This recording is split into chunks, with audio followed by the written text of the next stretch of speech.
So Nick Cannon is calling Eminem a racial slur, but yet if you look at Nick Cannon,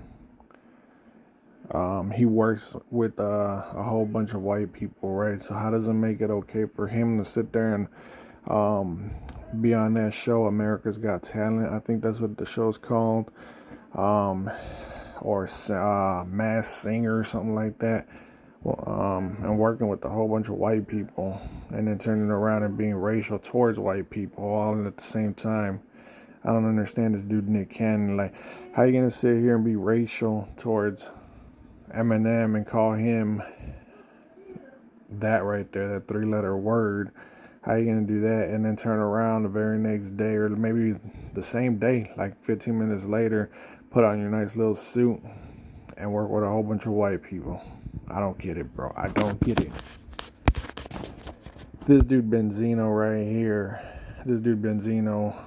I promise you, I don't know any of his songs. If he ever came out with any songs, the only thing that I will be honest, the only thing that I know of Benzino, other than him trying to get Eminem's attention and trying to get Eminem to respond, because that's just basically what Benzino's trying to do. He doesn't care if he gets slaughtered by Eminem. He just wants a response because that's gonna shoot algorithm in Benzino's direction. But if I didn't know, like if Eminem wasn't around, Benzino and Nick Cannon would not have any notoriety, no nothing in the music business in the year 2024. But the only times you ever hear about these dudes is when they want to take jabs and go racial against Eminem. I mean, how many years, like ever since the year 2000 or 98, 99, whenever Eminem first came out, how many times has he been called white boy this, white boy that? Like, you would think after a quarter of a century of the same insults or whatever, these so-called elite rappers or whatever would get the clue, like, hey, we've been down this road before, and it hasn't worked. It just doesn't work, bro. Like, we're past that. Like, bring something new. You can't. Like, and why is anybody even dissing Eminem in the year 2024, bro? Like, the man is like 50 or 60 years old. Like, what?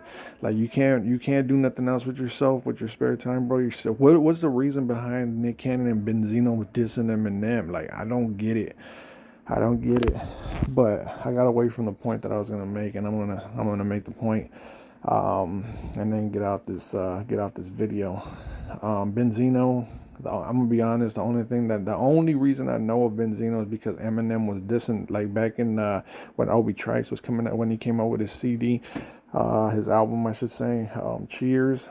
When he came out with that, I read into like a little bit into the beef between Eminem and Benzino, and the only reason I know this is because Eminem spoke about it. He said that Benzino was in charge of the Source magazine or something like that.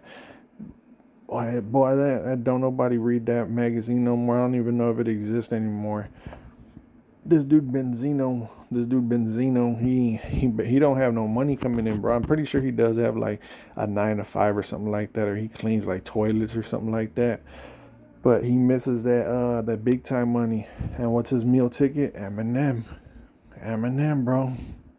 So at the same token, he wants to sit here and diss Eminem for this and that, but at the same time, he's begging Eminem for a response so he can get a paycheck.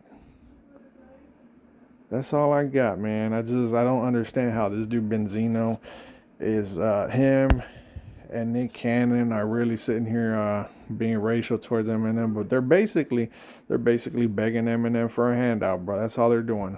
They're begging Eminem for a handout.